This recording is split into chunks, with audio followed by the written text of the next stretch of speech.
നമസ്കാരം. കേരള കോൺഗ്രസ് പാർട്ടിയെ സംബന്ധിച്ചിടത്തോളം ഇന്ന് നിർണായകമായ ഒരു ദിവസമാണ്. നിൽക്കണോ അതോ പോണോ എന്ന് പലരും പരസ്പരം ചോദിക്കുന്ന ദിവസം.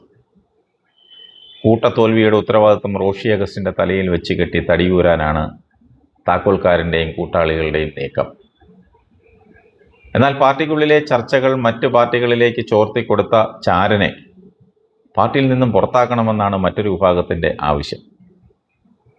പാർലമെന്ററി പാർട്ടി യോഗം ചേർന്ന് സാധ്യതകൾ വിലയിരുത്തിയപ്പോൾ കടന്നു വന്ന UDF പ്രവേശനമെന്ന ആലോചന അത് മാർക്സിസ്റ്റ് പാർട്ടിയിലെ നേതാക്കന്മാരുടെ മുന്നിൽ പെരുപ്പിച്ചു കാട്ടി ആളാകാൻ ശ്രമിച്ച വഴിപോക്കനെ പാർട്ടി സ്ഥാനങ്ങളിൽ നിന്ന് മാറ്റി നിർത്തണമെന്ന് പാരമ്പര്യവാദികൾ ആവശ്യപ്പെടുന്നു.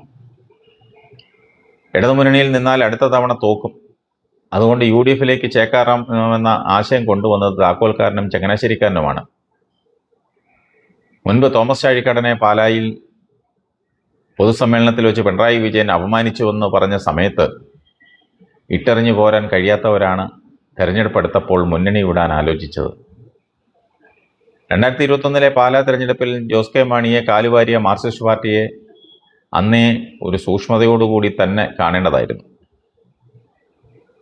അത് കഴിഞ്ഞ് 2024 പാർലമെന്റ് തെരഞ്ഞെടുപ്പിൽ തോമസ് ചാഴിക്കാടനെ അടിമുടി വാരിയതും ഇതേ മാർക്സിസ്റ്റുകാർ തന്നെയാണെന്നാണ് അന്നുയർന്ന ആരോപണം.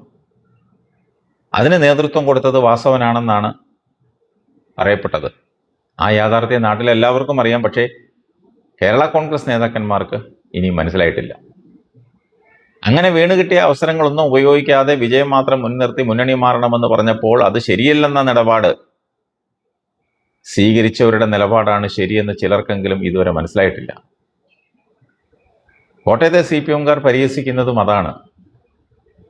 മുന്നണി മാറി മാണി ഗ്രൂപ്പിനെ UDF സ്വീകരിക്കാഞ്ഞതുകൊണ്ട് UDF വലിയ ഭൂരിപക്ഷത്തിൽ അധികാരത്തിൽ വന്നു. നേരെ മറിച്ച് ഇവരെ എങ്ങാനും സ്വീകരിച്ചിരുന്നുവെങ്കിൽ ആ ഒരൊറ്റ കാരണം കൊണ്ട് തന്നെ UDF മുടിഞ്ഞു ഭരണം വീണ്ടും ഇടതുമുന്നണിക്ക് തന്നെ ലഭിച്ചേനെയെന്ന്. ആളുകൾ ഇതൊന്നും കാണുന്നുമില്ല കേൾക്കുന്നുമില്ലെന്ന ചിന്തയാണ് ഇവരെ കൊണ്ട് ഇതെല്ലാം പറയിക്കുന്നതും ചെയ്യിക്കുന്നതും. പാർട്ടിയെ കൊണ്ട് ജീവിക്കാൻ പിരിവ് മാത്രം ലാക്കാക്കി നടക്കുന്ന ചിലർ പാർട്ടിയെ ഹൈജാക്ക് ചെയ്യാൻ ശ്രമിക്കുന്നുവെന്നാണ് മറ്റു ചിലരുടെ വാദം.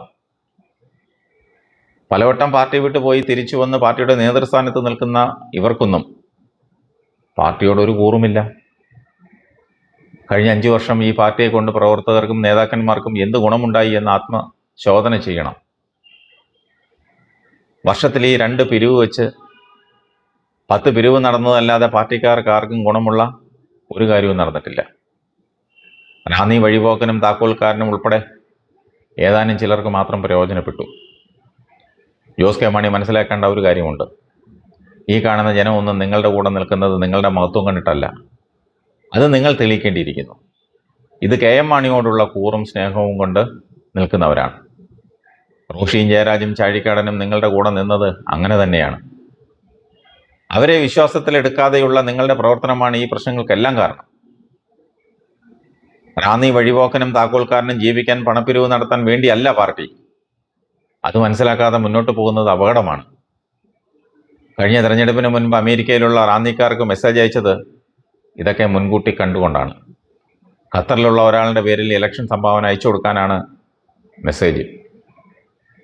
ഈ തെരഞ്ഞെടുപ്പിൽ തോൽക്കുമെന്നും അങ്ങനെ വന്നാൽ ബിനാമി കച്ചവടമൊക്കെ നടത്തി വിദേശത്തേക്ക് കുടിയേറി ജീവിക്കാമെന്ന് കരുതി കാണും ചിലപ്പോൾ. ആ ഇനത്തിൽ എത്ര തുക വന്നുവെന്നും എത്ര തുക കിട്ടിയെന്നും ഒക്കെ പാർട്ടി അന്വേഷിക്കണം. അതുപോലെ പാർട്ടിയിൽ കൂടെയുള്ളവരാരും തൊഴിലാളികളല്ലെന്ന് ജോസ് കെ മാണി അറിയണം. ആ ധാരണ കളയണം. പ്രായോഗിക രാഷ്ട്രീയം മിക്കവാറും എല്ലാ പാർട്ടി പ്രവർത്തകർക്കും അറിയാം. സ്വാർത്ഥ താല്പര്യങ്ങൾക്ക് വേണ്ടി പോകുന്നത് ആരും ഇഷ്ടപ്പെടുകയില്ല. 5 MLAമാർക്കും താക്കോൽക്കാരനും വേണ്ടി മാത്രമുള്ളൊരു പാർട്ടിയായി ഇത് അധപതിച്ചു പോയി. സമന്മാരിൽ ഒന്നാമൻ മാത്രമാണ് ജോസ് കെ മാണി. പാർട്ടിയിൽ കടന്നുകൂടിയിരിക്കുന്ന ഫോറിൻ ബോഡികളെ അടിയന്തര ശസ്ത്രക്രിയയിലൂടെ പുറത്തെടുത്ത് കളഞ്ഞില്ലെങ്കിൽ ശുഭം സമാപ്തം എന്ന ബോർഡ് എഴുതി വെക്കേണ്ടി വരും. ഇന്നത്തെ കമ്മിറ്റിയിൽ പ്രധാനമായും 2 കാര്യങ്ങളാണ് ഉയർന്നു വരുന്നത്. ഒന്ന്, താക്കോൽ സ്ഥാനീയനായ നേതാവിനെ ആ സ്ഥാനത്ത് നിന്ന് മാറ്റി കഴിവും രാഷ്ട്രീയ ബോധവുമുള്ള ആരെങ്കിലും ആ സ്ഥാനത്ത് നിയമിക്കണം.